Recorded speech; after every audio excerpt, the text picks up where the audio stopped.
So biomimetic intelligence is starting from the premise that we want to copy nature.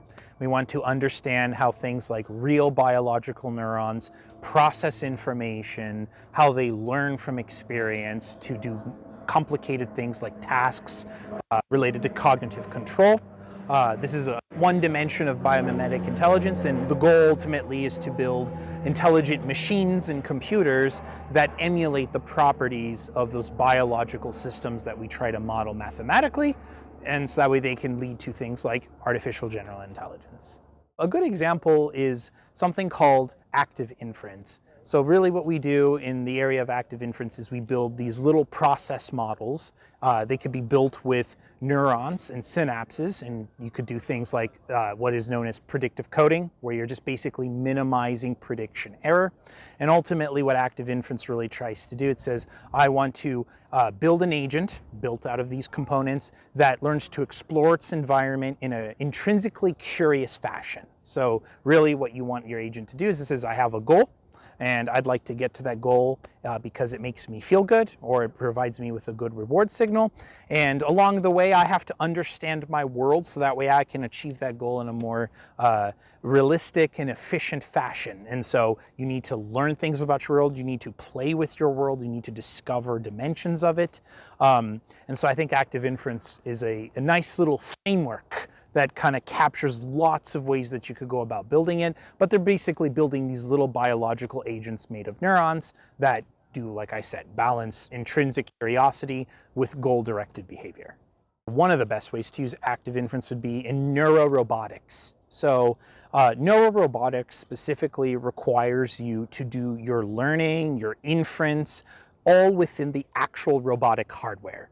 Not training it in simulation and then dumping that trained brain into hardware and hoping that it works, because we have this problem of sim to real. Simulation is very different from the real world. There's a gap. So there's a lot of things that you don't really acquire by playing in a virtual world. You're learning to be a good agent in a virtual reality. So active inference basically is, how do I selectively and dynamically move about my world to gather the right data I need immediately so that way I understand it without having to, for example, in traditional reinforcement learning, flop around randomly, such that I hope that if I flop around and jump around enough times, I'll learn everything about the physics of my world. Active inference is a sort of like, almost like a short circuit or shortcut to learning that information really quickly. It's like being a scientist, I think, is another way to think of it, is you are playing the role of scientist. I conduct little experiments with my world. I observe the consequences of actions that I take.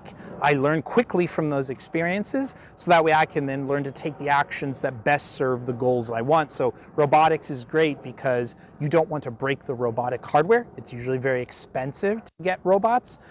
So you want your robot to be conservative, yet explore in a meaningful way something about its world to achieve the goals you want.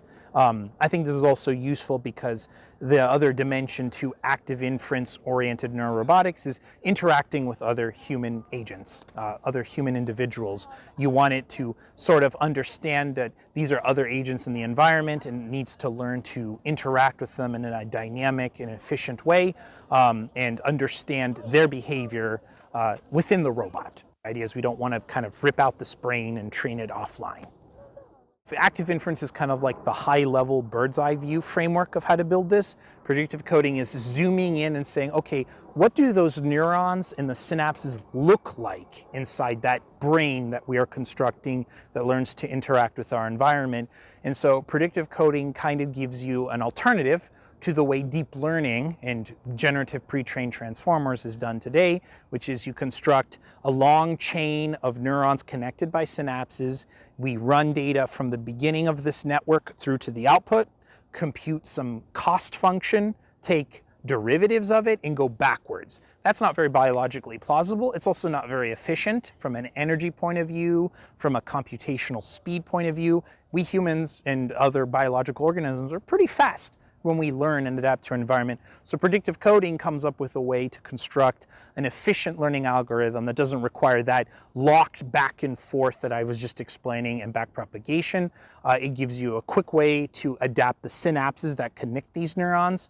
And it also provides you sort of like an inherently temporal way of adapting in that active inference framework that I was explaining to you earlier. It kind of gives you an engineering kind of blueprint as to actually how to build the little circuits that define our brain, the multiple areas, regions, the different kinds of memory that we have.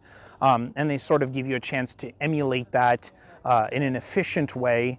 And then you can kind of put that inside the active inference framework as a concrete instantiation of the framework.